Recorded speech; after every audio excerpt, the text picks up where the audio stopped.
सावित्री देवी के घर आंगन में शहनाई की मधुर ध्वनि गूंज रही थी। सारे घर में उल्लास का वातावरण था। नई नवेली दुल्हन सूची व दूल्हा अभय ऐसे लग रहे थे जैसे एक दूसरे के लिए ही बने हो।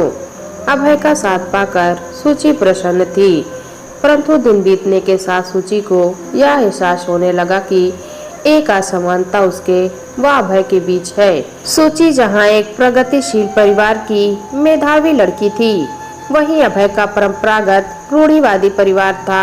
यहाँ तक कि इंजीनियर होते हुए भी अभय के व्यक्तित्व में परिवार में व्याप्त अंधविश्वास की झलक सूची को स्पष्ट दिखाई देने लगी थी। सूची को याद है कि शादी के बाद पहली बार जब वह अभय के साथ बाहर घूमने जा रही थी तो बड़ी जेठानी ने उसे टोक दिया था। सूची नई दुल्हन तब तक घर से बाहर नहीं निकलती जब तक पंडित जी शुभ मुहूर्त नहीं बताते। यह इस घर की परंपरा है। और फिर एक सरसरी निगाह सूची व अभय पर डालकर वे चली गई थी।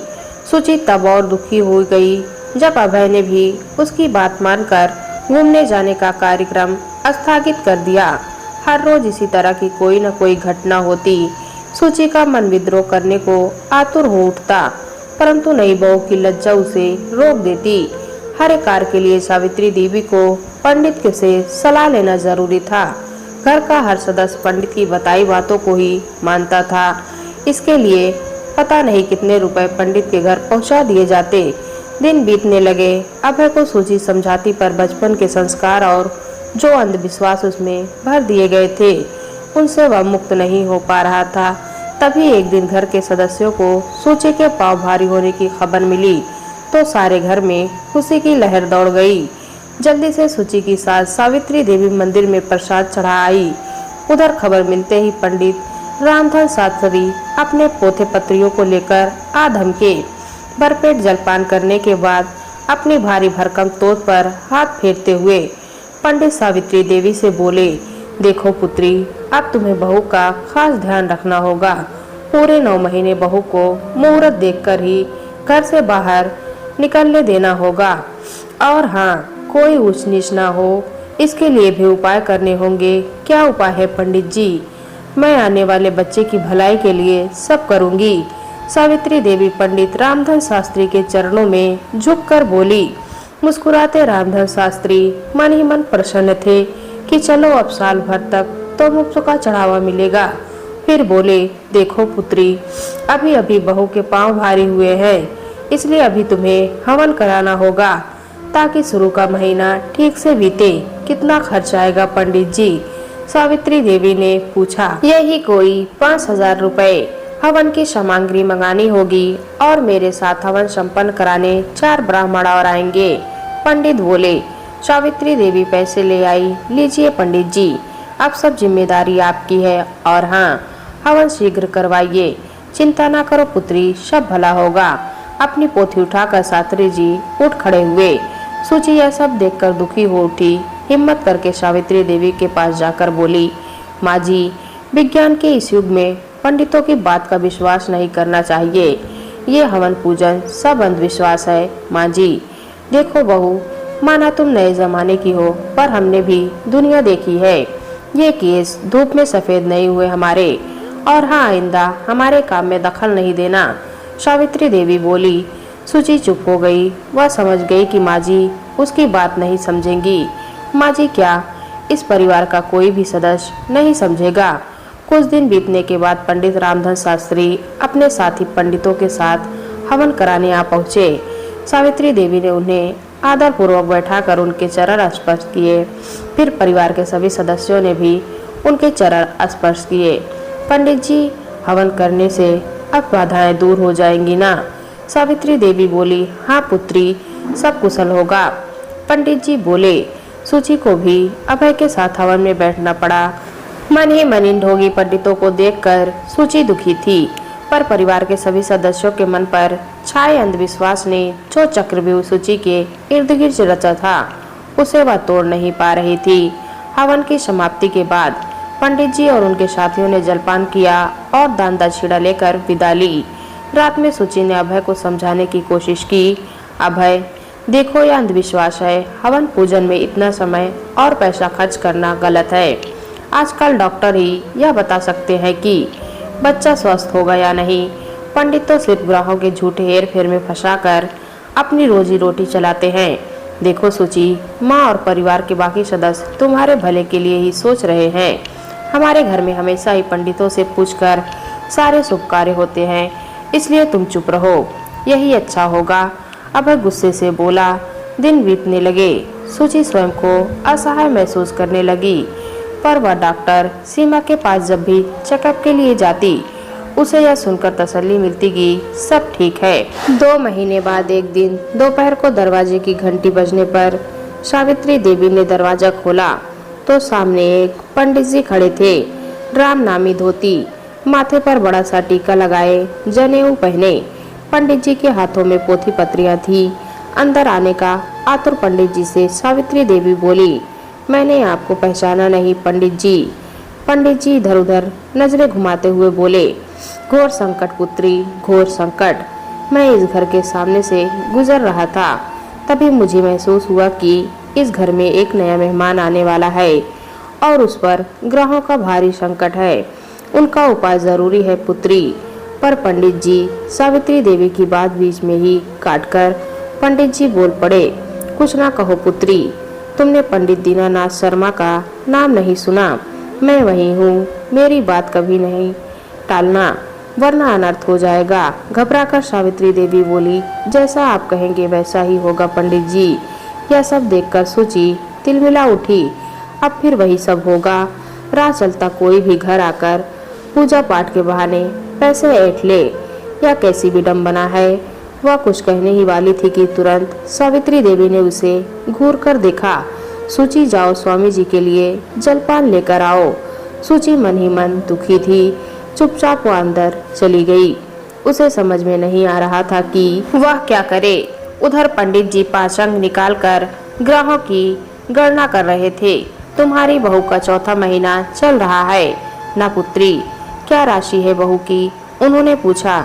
जी, तुला राशि है बहू की, सावित्री देवी ने कहा। बहुत भारी ग्रह है पुत्री। बच्चे व माँ की रक्षा के लिए उपाय आवश्यक है। कुछ दान दक्षिणा दो, उपाय हम स्वयं कर देंगे। मन ही मन मुस्कुराते हुए पंडित जी सावित्री देवी से बोले। जलपान करके पूरे 1100 रुपए दक्षिणा लेकर पंडित जी विदा हुए। तभी अभय भी घर आ गया। पूरी बात जानने के बाद वह बहुत प्रसन्न हुआ। चलो माँ, राह चलते ही सही। उन्होंने इस घर का भला तो सोचा। सुचि जानती थी कि इनको समझाना बेकार है। इसी तरह दिन बीतते जा रहे थे। किसी को भी यह पता नहीं था कि वह राह चलता पंडित जो इनका भला करने की कह गया था, पंडित रामधन शास्त्री का ही भेजा गया था। उसे पहले से सुचि और सावित्री देवी के परिवार के बारे में जानकारी थी। सब खुश थे कि अब उनका कुछ नहीं बिगड़ सकता। एक दिन सुचि रसोई में थी, तभी पंडित रामधन शास्त्री की आवाज़ सुनी तो समझ गई कि एक बार फिर वही सब दोहराया जाएगा। सुचि का 9वां महीना चल रहा था। उसकी सास ने ही पंडित को बुलवाया था। अपनी सास व पंडित जी की बात सुनकर सुचि सन्न रह गई। इतना अधिक अंधविश्वास, इतनी रूढ़िवादिता। सुचि की सास उसकी जन्म पत्री पंडित को दिखाकर यह पूछ रही थी कि वह कौन सा शुभ मुहूर्त है जिसमें बच्चे का जन्म होने पर वह तेजस्वी, प्रतिभावान व दीर्घायु होगा। पंडित पत्री देखकर गणना कर रहे थे। उधर सुचि सकते में थी। वह सोच रही थी कि यह कैसा अंधविश्वास है, यह कैसा इंसाफ है कि प्रकृति के बनाए नियमों में भी इंसान ने अपना दखल देना शुरू कर दिया है। एक बच्चे का जन्म जो पूर्णतः प्रकृति के हाथ में है, उस पर भी ग्रह नक्षत्रों का ताना बाना बुन दिया गया है और पढ़े लिखे व्यक्ति दिग्भ्रमित होने लगे हैं। परंतु यह सब सुनकर उसे निश्चय कर लिया था कि उसे ही इस अंधविश्वास का अंत करना है। इस सोच के साथ ही सुचि अपनी योजना को मूर्त रूप देने के लिए तत्पर हो उठी। वह इस योजना में डॉक्टर सीमा को भी शामिल करना चाहती थी, क्योंकि उनके सहयोग के बिना यह असंभव था। 2 दिन बाद ही सुचि को डॉक्टर सीमा के यहाँ चेकअप के लिए जाना पड़ा। चेकअप के बाद उसने डॉक्टर सीमा को शुभ मुहूर्त में बच्चे के जन्म करवाने की अपनी सास की इच्छा के विषय में बताया और साथ ही यह भी कहा कि वह ऐसा नहीं चाहती, इसलिए उन्हें उसकी योजना में उसका साथ देना होगा। डॉक्टर सीमा सूची की बात सुनकर बोली, सूची आजकल समाज के हर वर्ग में शुभ मुहूर्त देखकर ऑपरेशन द्वारा बच्चे का जन्म करवाना प्रचलन में है। यह काम जो पूर्णतः प्रकृति के वश में था, उस पर भी अब पंडितों ने ग्रह नक्षत्रों का लेबल लगा दिया है। कुछ विशेष परिस्थितियों में तो ऑपरेशन करके बच्चे का जन्म कराया जाता है, परंतु अब पंडितों के साथ साथ कुछ नर्सिंग होम्स में भी डॉक्टर पैसों के लिए लोगों द्वारा बताए गए समय पर ही बच्चों का जन्म कराने लगे हैं। पर तुम चिंता ना करो, क्योंकि किसी न किसी को तो पहल करनी ही होगी। मैं तुम्हारे साथ हूँ। डॉक्टर सीमा के कैबिन से बाहर निकलकर सूची ने महसूस किया कि अब वह निश्चिंत है कि उसका बच्चा अंधविश्वास की बलि नहीं चढ़ेगा। बड़ी जेठानी नेहा पूछती रही कि सूची तुम्हें अंदर बहुत देर लग गई, परंतु सूची ने उसकी बात टाल दी। उधर 9वां महीना पूरा होने के पश्चात सूची के साथ पंडित जी द्वारा बताए मुहूर्त पर सूची को लेकर नर्सिंग होम पहुंची। डॉक्टर सीमा उन्हें सूची का चेकअप करके बताया, इसे एडमिट करना होगा क्योंकि रक्तचाप बहुत बढ़ा हुआ है। पर डॉक्टर साहब, कल ही तो वह शुभ मुहूर्त है जिसमें बच्चे का जन्म होना चाहिए। मैं आपको मुंह मांगी कीमत देने को तैयार हूँ ताकि शुभ मुहूर्त पर ही बच्चे का जन्म हो। सावित्री देवी बोली, हद करती हैं आप माँ जी, बढ़े हुए रक्तचाप में मैं ऐसा कुछ नहीं कर सकती। पहले सूची की शारीरिक स्थिति ठीक होने दीजिए, और हाँ, यह कीमत अपने पास ही रखिए क्योंकि मुझे सूची व उसके बच्चे की जान ज़्यादा प्यारी है। डॉक्टर सीमा क्रोध से बोली। सावित्री देवी गुमसुम सी एक तरफ बैठ गई। परिवार के सभी सदस्य एक एक करके नर्सिंग होम पहुंच चुके थे। शायद सभी शुभ मुहूर्त पर होने वाले बच्चे को देखना चाहते थे, पर सूची की हालत की बात जानकर सभी चुप हो गए। उधर सूची मन ही मन प्रसन्न थी क्योंकि वह डॉक्टर सीमा के साथ अपने मकसद में कामयाब हो रही थी। उधर सावित्री देवी फिर से पंडित रामधन शास्त्री के पास पहुंची और उन्हें बहू की हालत बताई। पंडित जी तो लालची थे ही, अतः उन्होंने तुरंत 1 हफ्ते का मुहूर्त बता दिया और आसानी से 501 रुपए दक्षिणा में प्राप्त कर लिए। अब सावित्री देवी खुश थी। वे 1 हफ्ते के लिए चिंता मुक्त जो हो गई थी। उधर 2 दिन बाद सूची ने एक स्वस्थ और सुंदर बालक को जन्म दिया।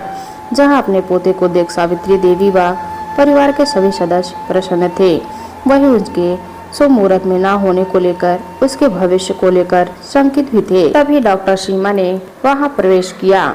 डॉक्टर साहिबा, पंडित जी ने तो 1 हफ्ते बाद का मुहूर्त निकाला था, पर बच्चे का जन्म आज ही हो गया। आप देख लीजिए यह स्वस्थ तो है या नहीं। मैं अभी पंडित जी को बुलवाती हूँ। घबराए स्वर में सावित्री देवी बोली। माँ जी, कैसी बात कर रही हैं आप? इसका जन्म तो प्रकृति के विधान के अनुसार ही हुआ है, इसलिए तो यह पूर्णतः स्वस्थ है। और हाँ, आज मैं आपको एक राज की बात बताना चाहती हूँ। वास्तव में यह मेरी और सूची की योजना थी। सूची बिल्कुल स्वस्थ थी, पर हम आपके पंडित द्वारा बताए मुहूर्त पर इसलिए बच्चे का जन्म नहीं कराना चाहते थे क्योंकि हम आपके दिल व दिमाग पर छाए अंधविश्वास को हटाना चाहते थे। आज सूची ने एक स्वस्थ व सुंदर बालक को प्रकृति द्वारा निश्चित समय पर जन्म दिया है, और इससे यह बात साबित हो गई कि शुभ अशुभ कुछ नहीं होता। ये सब अंधविश्वास है जो पंडितों द्वारा फैलाए गए हैं। सूची ने ही इस अंधविश्वास को दूर करने की पहल की है, इसलिए यह बधाई की पात्र है। डॉक्टर सीमा की बात सुनकर सभी सन्न थे, मानो उन्होंने सबकी आंखों से पर्दा हटा दिया हो। सभी आने वाले कल की कल्पना करके मुस्कुरा उठे। दोस्तों, कहानी अच्छी लगी तो कमेंट में बताएं। चैनल पर नए हैं तो एक लाइक और सब्सक्राइब जरूर करें।